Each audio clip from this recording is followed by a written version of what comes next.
श्री शिवाय नमस्तुभ्यं मित्रों, जय महाकाल, हर हर महादेव। तो मित्रों, कैसे हैं आप सब? आशा करते हैं आप सब लोग बहुत अच्छे होंगे। मित्रों, हम सबको पता है कि आज है 7 मई और आज है बुधवार, दशमी का बहुत ही प्यारा सा दिन। आज का जो उपाय है विशेषकर कनेर के फूल से करना है, वो भी एक कनेर के फूल से, जिसके लाभ एक नहीं बल्कि अनेकों हैं। और सबसे खास बात मित्रों, यह तीनों ही उपाय हम कुंदकेश्वर महादेव के नाम से करने वाले हैं।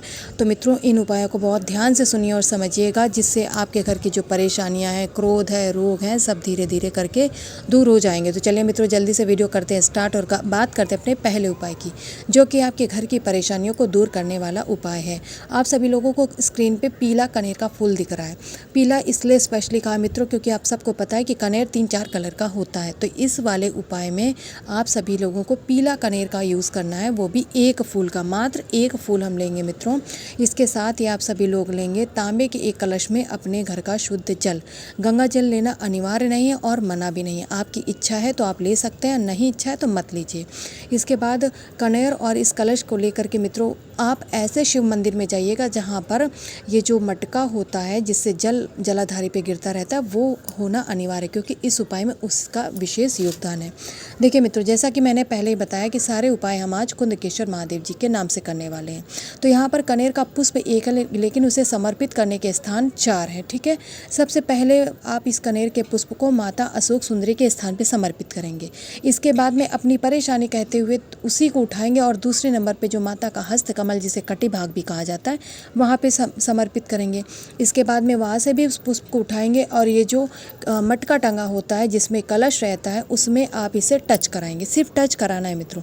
टच कराने के बाद में आपको चौथे नंबर पे जो महादेव जी का त्रिशूल होता है उनके शिवलिंग के पास में, वहाँ पे मित्रों उस कनेर पुष्प को आप लोग स्पर्श कराएंगे। इसके बाद में सबसे लास्ट में यानी 5वें नंबर पे आप महादेव जी के शिवलिंग के ऊपर समर्पित कर देंगे। इसके बाद में जो 1 लोटा जल है मित्रों, उसे कुंदकेश्वर महादेव जी के नाम से समर्पित कर दीजिएगा। आपके घर की जो परेशानियां हैं वो बहुत जल्दी समाप्त हो जाएंगी। खास कर घर की महिलाएं या उपाय करती तो आप लोगों को लाभ जल्दी होगा। तो पहले उपाय की बात हम लोगों ने कर ली मित्रों। हम बात करते हैं आज के अपने दूसरे उपाय की, जो कि है धन लाभ का उपाय। धन के देखिए रास्ते एक नहीं अनेक होते, हर कोई अपनी अपनी सहूलियत के हिसाब से धन कमाता है, लेकिन क्या होता है किसी को ज़्यादा मिलता है, किसी को कम मिलता है, उसके सामर्थ्य के अकॉर्डिंग। तो मित्रों, हमारे घर में भले ही हम कम कमाते हैं लेकिन खर्चे बहुत हैं। तो आप लोगों को प्रयास करना है कि जो खर्च है वो नियंत्रित हो जाए और आपके घर में धन लाभ हो। इसके लिए आप सभी लोगों को सफ़ेद कनेर का पुष्प लेना है, वो भी 7 गिन करके। ठीक है मित्रों, इसके साथ ही आप लोगों को लेना है शहद। इतना ज़्यादा नहीं लेना है, एक छोटी सी कटोरी में आप थोड़ा सा शहद निकाल लीजिएगा, 1 से 2 चम्मच बस, इससे ज़्यादा नहीं लेना है। उस छोटी सी कटोरी में आप शहद को रख लीजिएगा और जो आपने 7 सफ़ेद कनेर के पुष्प लिए हैं, उन 7 पुष्पों को उसी शहद के कटोरे में आप क्या करेंगे, डाल लेंगे। इसके बाद उस कटोरे को उठाएंगे। साथ ही में आप लोगों को एक कलश तैयार करना है अपने घर का जल का। आपकी इच्छा है तो तांबे का लीजिए, अन्यथा आप स्टील के कलश का भी प्रयोग कर सकते हैं। इसके बाद मित्रों, इन दोनों चीज़ों को लेकर के देवादिदेव महादेव भगवान शंकर के शिवलिंग के पास जाएंगे, शिव शंभू के मंदिर जाएंगे और कुंदकेश्वर महादेव जी के नाम से ही इस उपाय को करेंगे। मित्रों, आप लोगों के पास में है सफ़ेद कनेर के 7 पुष्प, तो उन 7 पुष्पों को क्रम से यहाँ पर माता अशोक सुंदरी के स्थान पर समर्पित कर दीजिएगा। मित्रों, जो शहद है उसे भी आप यहीं पर कुंदकेश्वर महादेव जी के नाम से मित्रों समर्पित कर देंगे। आपको हाथ जोड़कर महादेव जी से अपने घर में जो धन की परेशानी हो रही है उसको कहना है, जिससे आपके घर की जो आर्थिक स्थिति है वो संभल जाए, यानी धन लाभ। उसको कहने के बाद में मित्रों, जो 1 लोटा जल लेके गए हैं उसे श्री शिवाय नमस्तुभ्यं मंत्र का जाप करते हुए महादेव जी की शिवलिंग पे समर्पित कर दीजिए। यानी कि जो पुष्प आप लोग समर्पित करेंगे उसे तो कुंदकेश्वर महादेव जी के नाम से समर्पित करेंगे, और जो जल चढ़ाने का वही नियम है, श्री शिवाय नमस्तुभ्यं मंत्र का जाप करके ही आप लोगों को जल चढ़ाना है। मेरी बात मैं आशा करती हूँ आप लोग समझ गए होंगे कि फूल को चढ़ाने का आखिर क्या नियम है और जल को चढ़ाने का क्या नियम है। तो मित्रों, करिएगा ज़रूर, इससे आप लोगों को जो लाभ है धन का वो होगा अवश्य। मन में विश्वास रख के आप लोग इस उपाय को ज़रूर करिएगा।